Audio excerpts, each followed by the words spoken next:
Every American family is now on the hook for $1 million in federal debt.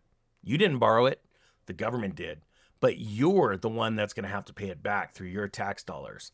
There are only four ways that happens, and one of them is already draining your savings account right now as we speak. Here's the full story and how to protect yourself from what's coming. Most Americans hear the phrase national debt and feel powerless. $40 trillion, 289,000 per household. Numbers so big, they don't connect to anything in your life. So you tune them out. Here's what they're not telling you. You're already paying for this debt right now, every month, through your grocery bill, your mortgage, your savings account, in the tax bracket you didn't know shifted under you. The cost is measurable. Rachel Gressler crunched it for The Hill. Net interest on the federal debt cost American households $7,600 per household in fiscal 2025, more than the average household spent on retirement contributions, more than they spent on gas, more than they spent on healthcare, more than they spent on groceries.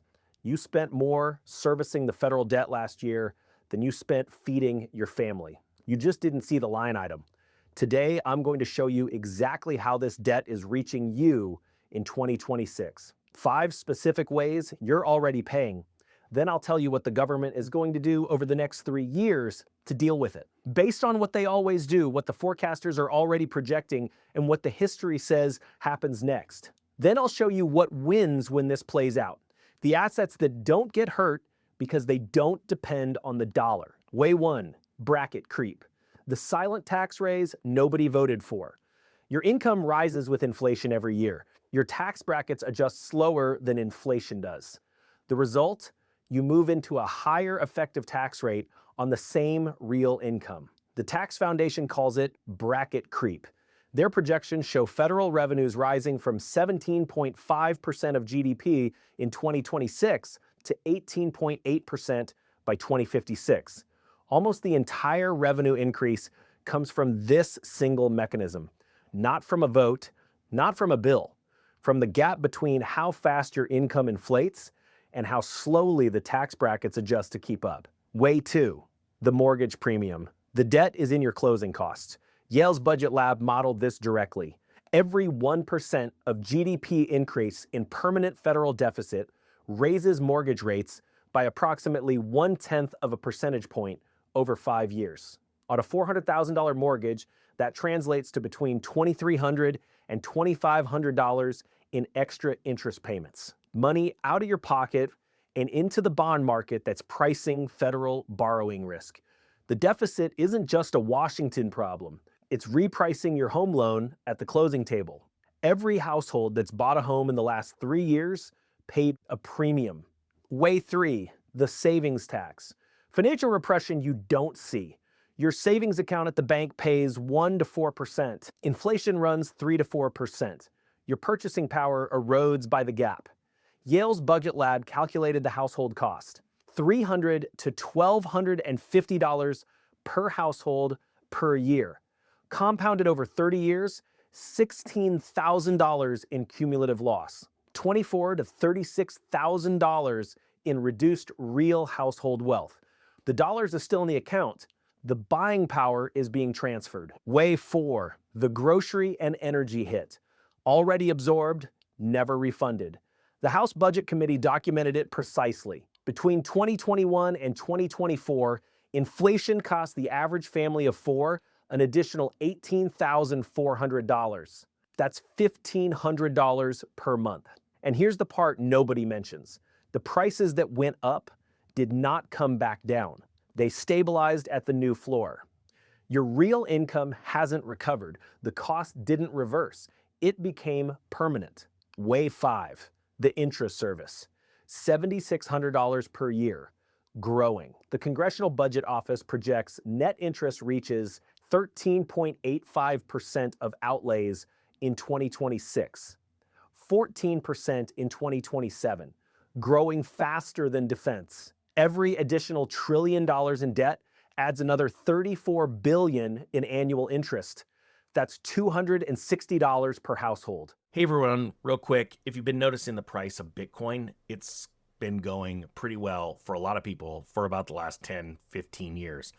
It's important to understand why it's going to go up, its value proposition, but also if you want to invest in it, how to do it safely, protect yourself, do all of the checks and balances to save you a lot of time and money. 2 courses, links down below to the Bitcoin security bundle. Bitcoin. It's a big deal. My first Bitcoin was at $500. You can see where the price is now. That's life-changing money. In the next 10 years, it's going to be a lot more just because of inflation and the desire for people to dive in, and more buyers, less sellers. You get the point.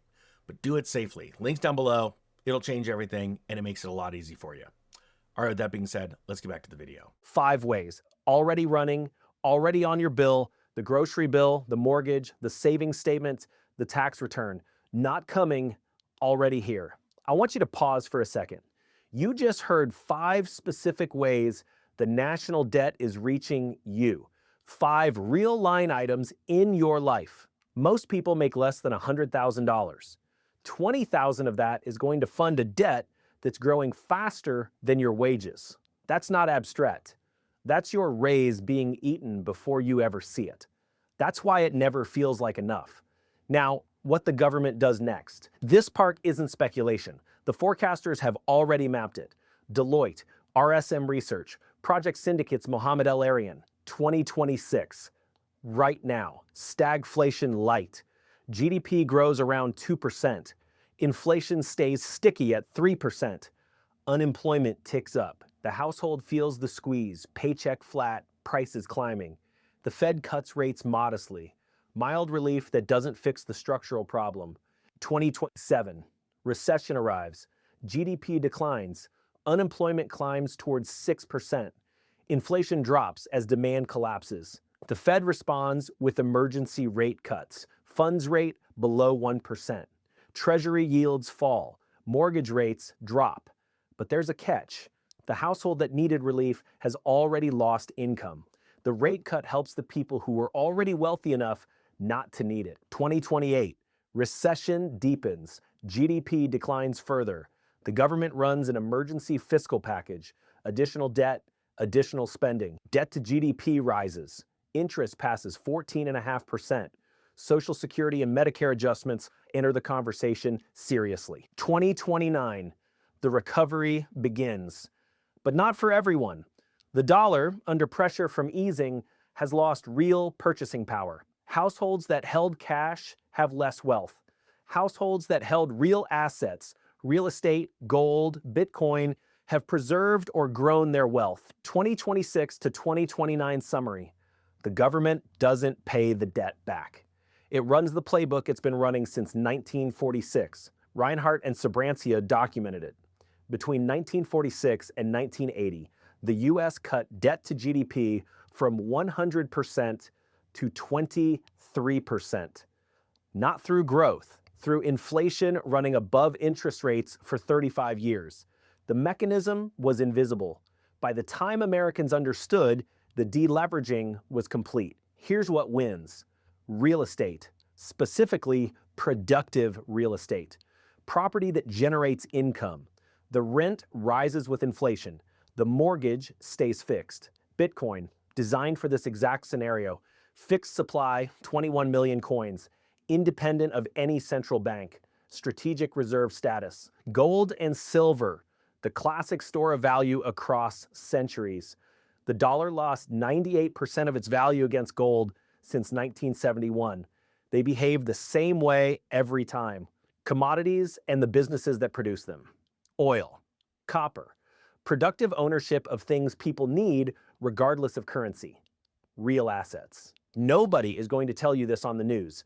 The Treasury isn't going to send a notice.